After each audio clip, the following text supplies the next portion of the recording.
ठीक है, तो जैसे कि हम वैदिक सोसाइटी में पढ़ ही रहे थे कि लेटर पीरियड में था, कहा गया सप्त सिंधु वाला कॉन्सेप्ट ये रहा। ठीक है, तो ये रहा आपका सप्त सिंधु वाला कॉन्सेप्ट कि भैया जो आपकी नदियां हैं वो कौन कौन सी नदियां हैं और उनके क्या क्या एंशिएंट नेम है, ये आप लोग याद रख लेना, ये बहुत इंपॉर्टेंट है और बार बार एग्जाम में पूछा गया है। ठीक है, कल परसों भी आपने देखा होगा कि एग्जाम हुआ आपके सीडीएस वगैरह का एग्जाम हुआ था, किसी ने देखा उसका एग्जाम? यूपीएस कौन सी? गग्गर भी कहा गया है, नंदित्रना भी कहा गया, और एक और नाम है, 3 नाम है। यस, 2-3 नामों से जाना गया है उसे। हम अलग अलग जगह पे अलग अलग नाम यूज करते हैं इसका। जस्ट अ सेकेंड, इसका कहाँ गया?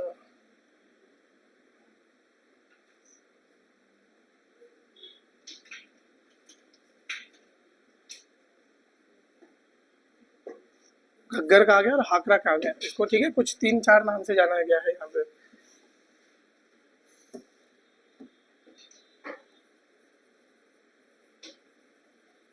ठीक है, इस नाम से भी जाना गया है। चलो, सो ये तो हो गया हमारा सप्त सिंधु का कॉन्सेप्ट। इसके बाद आते हैं हम अपने प्रॉपर वैदिक के कॉन्सेप्ट में। नाम याद रखना, इसमें से सबसे इंपॉर्टेंट रिवर जो है दैट इज रावी रिवर। ठीक है, क्योंकि रावी रिवर के अराउंड आपने हड़प्पा में भी देखा बहुत इंपॉर्टेंट साइट मिली थी। कौन सी मिली थी रावी नदी के किनारे? हड़प्पा ही मिली थी, यस। और अभी रावी रिवर के किनारे ही एक बहुत बड़ी लड़ाई होगी जिसे हम लड़ाई बोलते हैं बैटल ऑफ 10 किंग्स।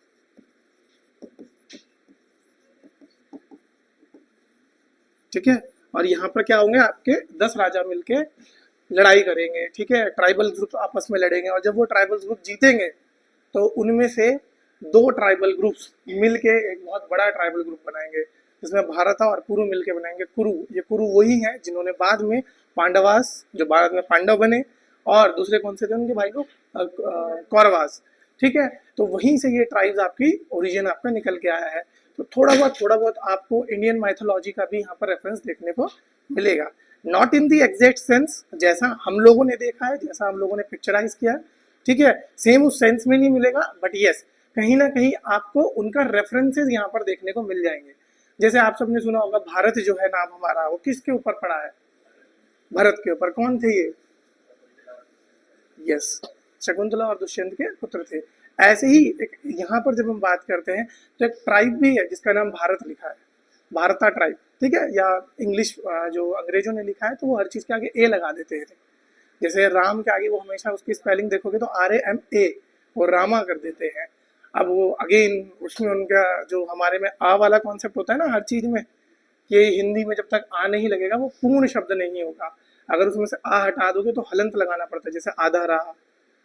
यूजुअली आपने सिर्फ रा में देखा होगा जिसमें आधा रा लगाते हैं, तो ऐसे ही सारे शब्दों में लगाना पड़ता है, तो उसके ट्रांसलेशन में वो हमेशा ए जरूर घुसेड़ते थे। अब यहाँ पर जब आपने सप्त सिंधु पढ़ा, पॉलिटिकल स्ट्रक्चर मैंने आप लोगों को बताया था, तो कुछ ट्राइब यहाँ की बहुत इंपॉर्टेंट थी। ठीक है, कौन कौन सी ट्राइब थी? सबसे बड़ी ट्राइब तो भारत, दूसरी मत्स्य, ठीक है, तीसरी पुरु। क्लियर, ये कुछ ट्राइब्स के नाम है आपका। फिर आते थे यदूस, और कहीं ना कहीं आप देखोगे तो इनके रेफरेंस एग्जैक्ट आपको किसकी तरह मिलेंगे? महाभारत की तरह मिलेंगे, अगर आपने अच्छे से देखी हो तो। ठीक है, यदूस समवेयर लाइक यादव, ठीक है, जहाँ से कृष्ण जी आया करते थे। पुरु, भारता, ये दोनों मिलके बाद में बनेंगे कुरु, और कुरु ही मैंने बताया आपको बाद में क्या बनाएंगे? पांडव एंड कौरव।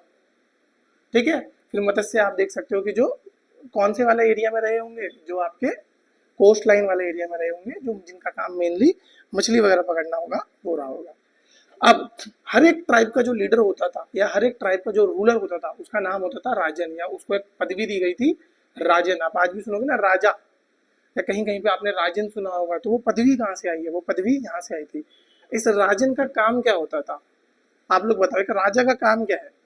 किसी भी ट्राइबल चीफ का या राजा का काम क्या है? लीड करना। किस चीज में लीड करना? हर तरीके से, लाइक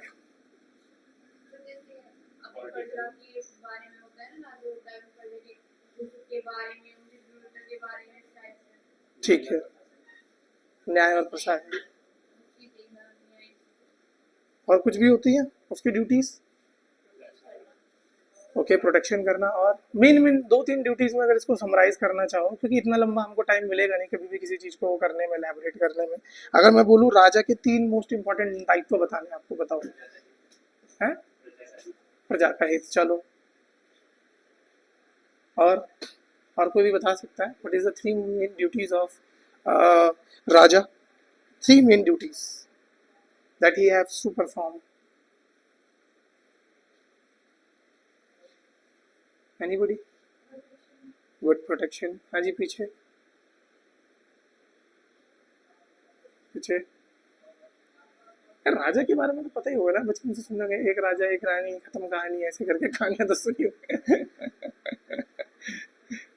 मतलब ये तो बहुत बेसिक सी चीजें हैं, आपको आइडिया तो होगा। जस्ट आप हेजिटेट कर रहे हो बोलने को, ऐसा कुछ है हेजिटेट वगैरह कर रहे हो? याद ही नहीं राजा कौन होता है। पावर कनेक्शन, हाँ जी बताओ।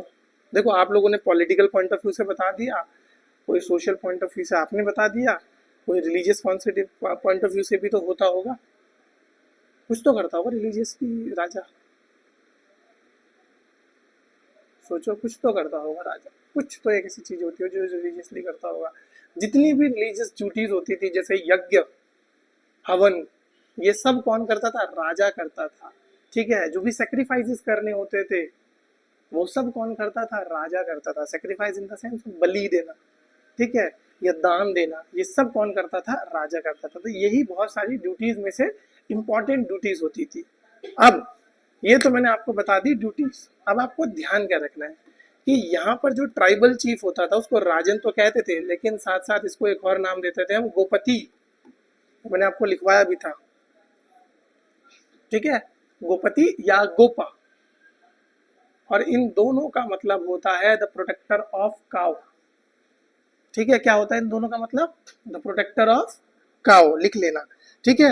ऐसे ही इनकी जो वाइफ हुआ करती थी, मतलब राजा की वाइफ, इट्स मीन क्वीन, ठीक है। जो क्वीन का मतलब होता था, या क्वीन के लिए जो हमने टर्म ली थी वैदिक में, दैट इज महिषी। इसको याद रखना, क्या लिया था? महिषी। इनको लिख लेना, एग्जैक्टली आपके एग्जाम में आएंगे।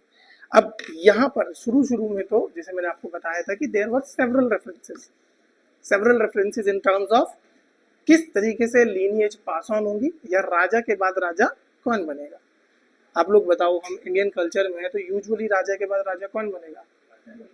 राजा का बेटा बनेगा। But still there are some evidences which shows कि भैया यहाँ पर राजा के बाद एक इलेक्टेड असेंबली बैठी थी, और उस असेंबली में से कोई जो भी सबसे निपुण व्यक्ति होगा वो राजा बना करता था। मतलब हम कहीं ना कहीं कह सकते हैं, अगर आपसे कभी ये पूछा, during the Rigvedic time there were evidences of king being elected, ठीक है। मतलब ऋग्वैदिक काल में, जो उत्तर वैदिक काल था, उसके समय पे आपको ऐसे साक्ष्य देखने को मिले हैं जिसमें कि राजा क्या होता था? इलेक्टेड होता था, समझे। मतलब जितनी भी उस समय के, मतलब मान के चलो जैसे ये ट्राइब है, अब इसका राजा चुनना है, और आप सब क्या हो? यहाँ के एल्डर्स हो, ठीक है, समझदार लोग। अब ये समझदार लोग मिलके हम सब में से किसी एक अच्छे से व्यक्ति को राजा चुनेंगे, जिसमें कि हमको पूर्ण बिलीव होगा कि हाँ भाई, he will take care of all of us, ठीक है। तो वैदिक सोसाइटी में आपको दोनों चीज देखने को मिलेगी। कौन सा? हेरिडिटरी, मतलब वंशानुगत जो चली है, और दूसरा इलेक्टेड, जिसमें चुना गया है। तो आप कभी भी एक साइड में नहीं जाएंगे इसमें। अगर एग्जाम में आता भी है तो आपको क्या याद रखना है कि भैया दोनों साक्ष्य आपको मिले। नहीं, ऐसे नहीं है, बेटा है तब भी इलेक्टेड होता था, है। हाँ, दोनों चीज है। कुछ जगहों पे आपको वंशानुगत मिलेगा, कुछ जगहों को आपको इलेक्टेड मिलेगा। अब ऐसे तो जैसे बाद में आप देखोगे कि जब लेटर वैदिक पार्ट आएगा, उसमें चाहे बेटा हो चाहे बेटा ना हो, वो चाहे तो दत्तक पुत्र को ले सकता था, वंशानुगत ही जाता था। मतलब जिन राजाओं के बेटे नहीं होते थे तो वो क्या करते थे बताओ? वो दत्तक पुत्र लेते। दत्तक पुत्र पता है ना? हाँ, हिंदू धर्म के हिसाब से आप बच्चे को गोद ले सकते हो, उसका प्रॉपर क्या होता है? संस्कार होता है, तभी वो आपका बेटा माना जाएगा। ऐसे ही नहीं गए कोर्ट में साइन किया और तुम गोद ले लिया। आज के टाइम पे तो वैसे ही माना जाएगा, बट उस टाइम पे पूरा प्रॉपर वो पता नहीं कुछ होती थी, पूरी प्रक्रिया होती थी, तभी माना जाएगा। ठीक है। अच्छा पता है आपको, मेरे को ये बताओ जो अडॉप्शन लॉज होते हैं वो किसके अंदर आते हैं, पर्सनल लॉज के अंदर आते हैं कि क्रिमिनल लॉज के अंदर आते हैं? वो सिविल मैटर होगा कि क्रिमिनल मैटर होगा? सिविल पक्का? या पूछ रहे हो बता रहे हो, पहले तो ये क्लियर कर। क्रिमिनल? हाँ जी पीछे। क्रिमिनल इधर पे क्रिमिनल। चलो ये बता दो, आज असेंबली असेंबली खेलते हैं जैसे लोकसभा में खेलते हैं ना, all those in favour of criminal से यस।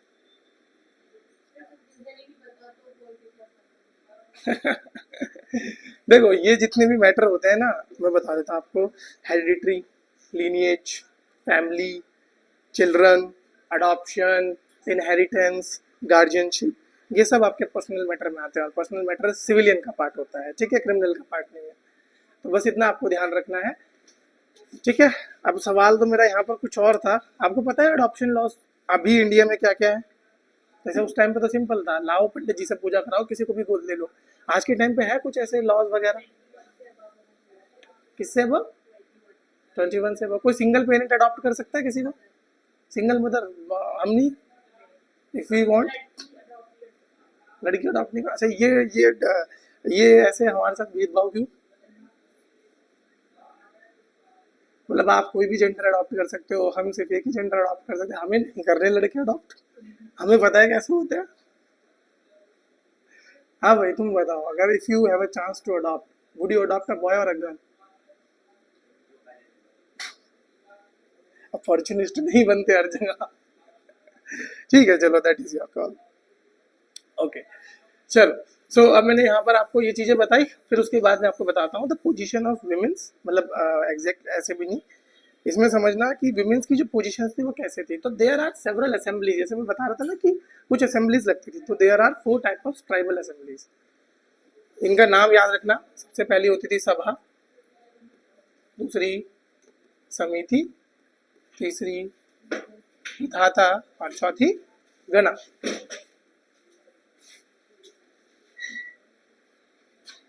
ठीक है। अच्छा आप लोग मेरे को बताओ, विमेंस इसमें से किस किस के अंदर आती थी? Only 2 tribal assemblies are there in which Sabha Samiti में आती थी, समिति और विधाता में आती थी, यस ओके। और कोई? अभी तक दोनों ने सही आंसर नहीं दिया। सभा और विधाता, ओके। Anybody else? सभा और विधाता, हाँ जी। और कोई कोई देना चाहेगा आंसर? ये शायद मैं करवा के गया था जहां तक मुझे याद आ रहा है ना? Second and fourth, first and third, yes. चलो ऑप्शन देता हूँ, 1 एंड 3, 2 एंड 4, 1 एंड 2, 3 एंड 4। चलो बताओ 1 2 3 4 ABCD में से कौन सा ऑप्शन बी लगाओगे? ओके हाँ जी, ए। Anybody else? तुक्का मान लो, कोई बात नहीं, तुक्के में तो क्या ही है। देखो मैं हमेशा बोलता हूँ, देर इज नथिंग कॉल्ड तुक्का, देर इज ऑलवेज नॉलेज, क्या बोलते हैं, नॉलेजेबल गेस। आप कभी भी तुक्का मार ही नहीं सकते, क्योंकि तुक्का होता है कि कोई चीज में बिल्कुल आइडिया नहीं है, बिल्कुल आइडिया नहीं है, तब मारना। यहाँ कुछ तो आइडिया है, तो इसे तुक्का नहीं बोलेंगे।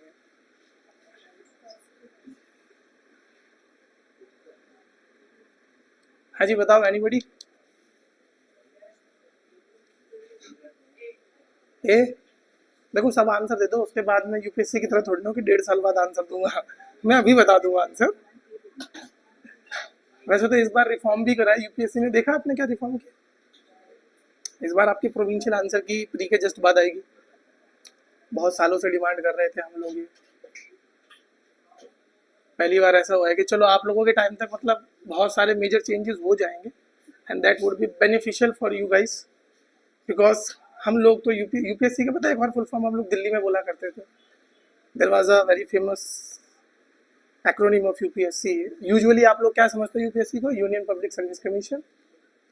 We use to say it, बताओ क्या बोलते हैं, अनप्रिडिक्टेबल सर्विस कमीशन। मतलब we can't predict about it, ये कभी भी कुछ भी कर देता है, किस दिन मुंह उठा के कुछ भी बोल देगा और हम जैसे लौंडे तबाह हो जाएंगे। सोचो जब सी सेट चेंज किया तब इतनी मुश्किल आई, जब उसके बाद दोबारा इन्होंने पैटर्न चेंज किया तो मुश्किल आई। अभी तो आई थिंक सेट हो गया आपका पैटर्न, तो अभी 3-4 साल तो नहीं चेंज होने वाला, 3-4 साल बाद चेंज होगा। अगर गलती से आप उस वाले दौरान के है ना जब चेंज हो रहा होगा तो पता लगेगा तुम्हें असली यूपीएससी होता क्या है। अभी तो एक सेट पैटर्न बन गया एंड इसका आंसर है सभा एंड विधाता। ठीक है, तो राइट आंसर इज 1 and 3। ठीक है, इनके बारे में लिखा था आप लोगों ने कि सभा क्या होती है, मतलब किस चीज की होती है। ठीक है, और विधाता ट्राइब के कुछ। ठीक है, समिति यस आम जनता की होती थी, और गणा ये नॉर्मली क्लैन का होता था, जितनी भी क्लैंस होंगी ना, क्योंकि देखो अब एक ट्राइब है, ठीक है, एक ट्राइब के अंदर भी बहुत सारे गुट होते हैं, क्लैंस होते हैं, तो वो जो क्लैंस की एक ऑर्गेनाइजेशन होगी दैट इज गणा। तो यहाँ पर 2 जगह थी जहाँ पे विमेन्स आराम से जा सकती थी, दैट इज सभा एंड विधाता। हाउएवर इन द लेटर वैदिक पीरियड ये चीज खत्म हो गई थी। ठीक है, लेटर वैदिक पीरियड में आपको ऐसा कुछ देखने को नहीं मिलेगा। क्लियर। अब यहाँ पर चलते हैं हम कुछ ऑफिशियल पोजीशंस। किसमें? विधाता और गणा। हाँ, लेटर ऑन विधाता का भी पोजीशन डाउन हुआ है। विधाता तो इस तरीके से कि अब ट्राइबल्स नहीं रहे ना, अब वो क्या हो रहे हैं, वो एक यूनिफाइड ऑर्गेनाइजेशन बन रहा है, अलग अलग ट्राइब्स मिलके एक ग्रुप बना रही है। ठीक है, तो वो जो अपनी ट्राइबल आइडेंटिटी थी उसको खत्म करती जा रही है, तब जाके आपका विधाता खत्म हुआ था। विधाता जरूर खत्म हुआ था, विधाता और गणा लगना ही बंद हो गया था क्योंकि उनका सिग्निफिकेंस खत्म हो गया। लेटर ऑन बचा क्या, सभा और समिति बची, उसमें से भी मेन सभा चलने लगी क्योंकि सभा इलाइट्स की होती थी।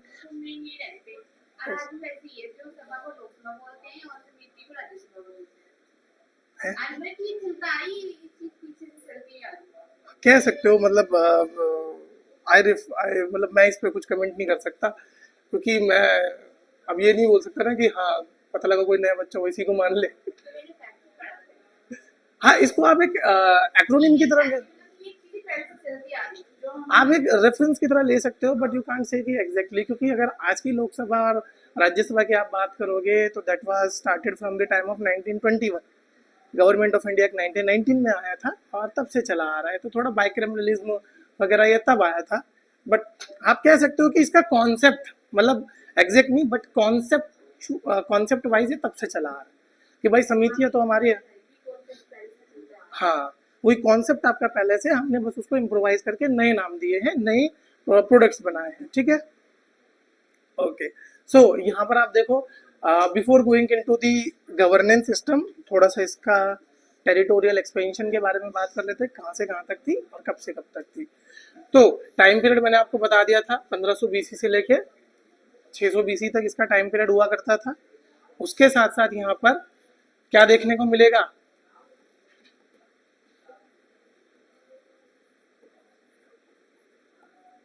Discovery of iron. ठीक है, ये जो डिस्कवरी ऑफ आयरन हुआ है इसने एक मेजर चेंज लाया।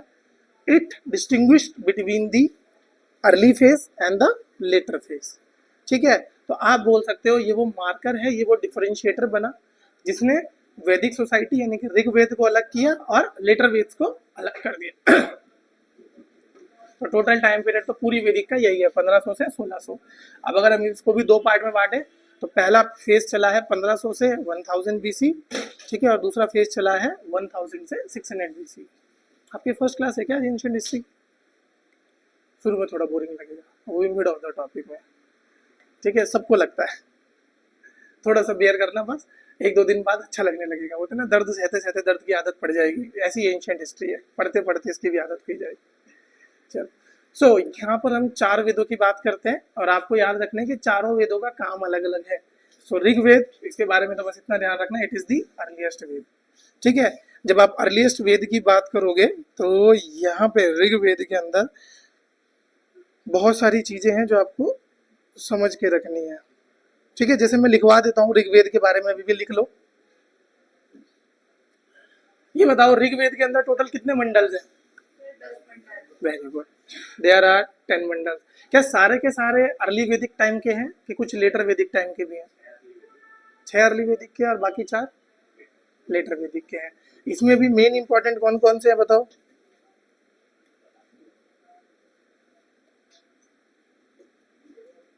देखो इसमें लिख लो अगर लिखना चाहो तो। देयर आर 10 मंडल्स, और यहाँ पर जो मंडल नंबर 2 टू मंडल नंबर 6 है, ठीक है, मंडल नंबर 7, सॉरी, मंडल नंबर 2 टू 7 तक, 2 से 7 मंडल तक आपके क्या है? अर्लीस्ट सेक्शन है, ये सबसे शुरुआत के सेक्शन है।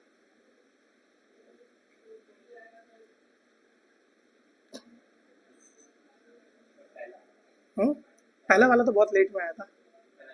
हाँ पहला लेट में आया था, 1st and 10th पहला और सबसे आखिरी वाला, ये सबसे लेट आए थे। हैं? बाद में जोड़ा गया ना, मतलब देखो it is like a compilation. Compilation जब करी गई उसका मंडल हमने बाद में लिख दिया कि ये पहला मंडल है। ऐसे नहीं है कि मंडल 1 मंडल 2। इसकी जो कंपाइलेशन हुई है ना, तो मंडलों में डिवाइड करी है हमने, और ये मंडलों का जो डिफ्रेंशिएशन है ये हमने बाद में किया है कि पहला मंडल तो ये बाद में लिखा गया था। तो ओरिजिनल अगर टेक्स्ट पढ़ना है, ओरिजिनल ऋग्वेद पढ़ना है, तो आपको 2nd से लेके आप समझ सकते हो 9th तक, जिसमें ओरिजिनल ऋग्वेद आपको देखने को मिलेगा। इसलिए तो कभी कभी बोला जाता है कि जो वर्णा सिस्टम है, वर्णा सिस्टम, वो ओरिजिनल ऋग्वेद में कभी था ही नहीं, इसको बाद में लेटर ऐड ऑन किया गया था। क्यों? क्योंकि जो वर्ण सिस्टम है, ठीक है, वो आज के टाइम पे जो आप देखोगे या ऋग्वेद के टाइम पे किससे आया है? पुरुष सुक्ता। और ये जो पुरुष सुक्ता है कौन से मंडल में था? ये 10th मंडल में है भाई, ठीक है। और अभी मैंने आपको बताया जो 10th मंडल है ये बाद में जोड़ा गया है। क्लियर? तो अभी के लिए बस इतना याद रखो, मंडल नंबर 2 टू मंडल number 7 they were the earliest addition. Then मंडल नंबर 8 लिखो आप।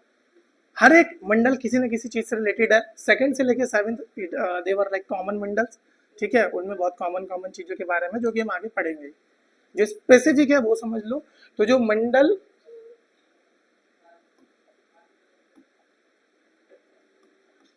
ठीक है, जो मंडल 8th है, इट रिलेटेड टू कणवास, ठीक है।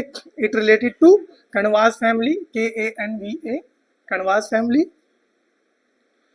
फिर मंडल नंबर 9th है, इसमें किसके हाइंस है? सोमा, सोमा हाइंस, ठीक है। तो जितने भी मंत्र वंत्र होंगे, या हाइंस को बोला जाता है एक तरीके से, आपके जितने भी क्या बोल सकते हो आप, लाइंस लिखी गई हैं सोमा के लिए, वो आपके कहाँ देखने को मिलेगी? 9th वाले में देखने को मिलेगी। फिर लास्ट लिखना 1st and 10th Mandal, they were the later additions,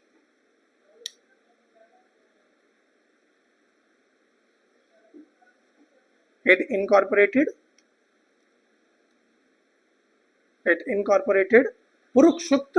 पुरुष सुक्त जो मैंने यहाँ पे लिखा था, इसके अंदर क्या होता है? पुरुष सुक्त होता है। Purusha Sukta which gives us the concept of varna system.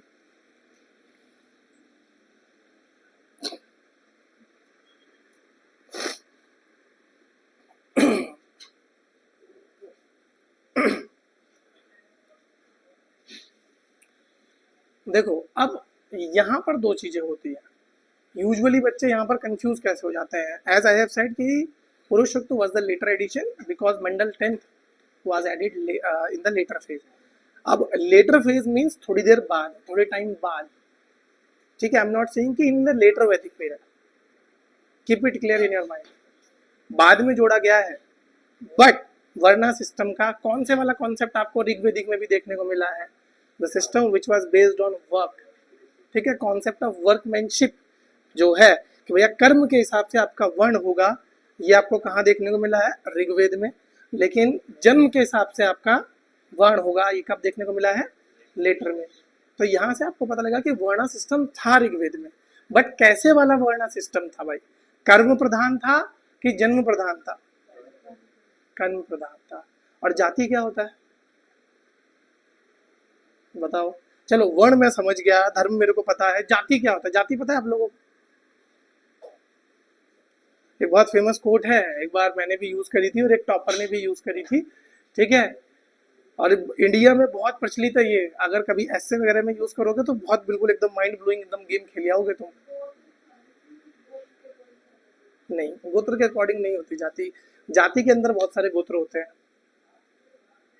चलो इस पे भी आएंगे, गोत्र क्या होता है, क्योंकि वो भी ऋग्वेद का ही पार्ट है। गोत्र तो पता होगा आप सबको, वी आर आर्यंस। अगर किसी ने गोत्र नहीं सुना है या शब्द नहीं सुना है, या तो आपके पेरेंट्स बहुत ज्यादा लिबरल हो चुके हैं कि आपको गोत्र का मतलब नहीं बता रहे, ठीक है, या तो आप आर्यंस नहीं हो। दो ही चीज हो सकती है, इधर your parents are very liberal, इधर यू आर नॉट आर्यन। क्योंकि जो गोत्र का कॉन्सेप्ट होता है वो आर्यंस में होता है, मैंने बताया भी था आपको, नॉर्थ इंडिया में मोस्टली पीपल आर्यंस ही होते हैं, they believe in the concept of गोत्र। अगर ऐसा नहीं होता तो हम लोग भी कंसेंगुअस मैरिज कर रहे होते as our brother and sister doing in the southern India, ठीक है। पता है ना, जो सेकंड कजन से शादी करना होता है उसको कौन सी मैरिज बोलते हैं? नॉर्थ इंडिया में तो आप नहीं सुनोगे, बट साउथ इंडिया में even in the Hindu religion consanguineous marriage होती है। सेकंड कजन से शादी, मतलब बुआ की बेटी से हो गई, मामा की बेटी से, मामा की बेटी से होती है, हाँ मामा की बेटी से हो गई, ठीक है। होने को मौसी की बेटी से भी हो सकते हैं, बट दे यूजुअली, हाँ, धर्म भी एक कैसे हो गया, good question, but your question hurt me. हाँ भाई बताओ कैसे हो गया हमारा धर्म एक? हाउ? अगर हम लोग अलग हैं तो धर्म एक कैसे हो गया? हाँ हो सकता है हिंदुइज्म अडॉप्ट किया हो। देखो, यूजुअली इसका मतलब ये नहीं कि अगर आप धर्म को एक तरीके से परफॉर्म कर रहे हो तभी आप उस धर्म का पार्ट हो। There are several ways to perform religion, to practice religion. For example, even in Islam there are two sects, Shia and Sunni. Both believe in different concept, but they both come under the Islam ना। ऐसे ही Hindu religion में भी है कि आप perform practice किसी भी तरीके से कर सकते हो, डिफरेंट डिफरेंट रिचुअल्स आपके हो सकते हैं, लेकिन आप मेजरली एक ही धर्म के अंदर आओगे। तो ये जो रिलीजियस पॉइंट ऑफ व्यू से हम देखते हैं तो धर्म हमारा शुरू से सेम रहा है, उसकी जो प्रैक्टिस हम कर रहे हैं, ठीक है। आप देखो, अब आपने किस चीज को, गोत्र को धर्म से काउंट कर दिया। Gotra is not religious point, gotra is our cultural point. Religious और कल्चर में फर्क होता है भाई। जब आप ये डिफरेंशिएट करोगे ना तब आपको सोसाइटी के कुछ की पैरामीटर्स पता लगेंगे। यहाँ पर आप जाके थोड़े से होगा ना कि डिटेल में पढ़ोगे। This is the differentiation between normal पढ़ाई एंड यूपीएससी के लिए पढ़ाई, क्योंकि अब आप एनालाइज करोगे इस चीज को। सेम ये सवाल आपसे इंटरव्यू में पूछ लेते हो तो आप कैसे टैकल करते? अब यही बोलते कि सर गोत्र इज अ कल्चरल कॉन्सेप्ट, ठीक है। जो हमारा धर्म है वो रिलीजियस कॉन्सेप्ट है। हाँ जी, क्या क्या चल रहा है डिस्कशन एकदम भयंकर वाला? पढ़ लो, कुछ अच्छा कॉन्सेप्ट बता रहा हूँ, क्या पता बाद में कभी आ जाए आपके सामने, ठीक है।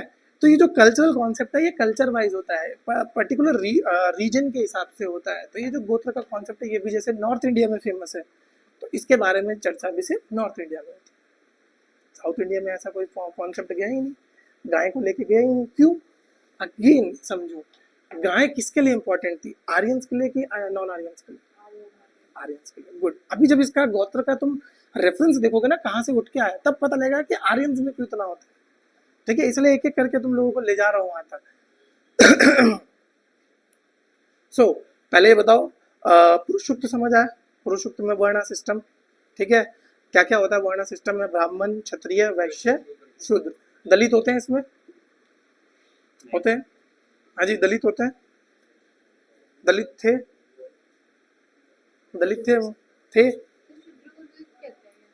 नहीं, शूद्र अलग होते हैं, दलित अलग होते हैं। Shudra were the part of our society, Dalit were never considered as part of our society. नहीं थे, पुरुष युक्त में दलितों का जिक्र ही नहीं है। दलित को हम समाज का पार्ट ही नहीं मानते थे। सोचो, वर्ण में कहाँ है दलित? चार वर्णों में कौन सा वर्ण है दलित?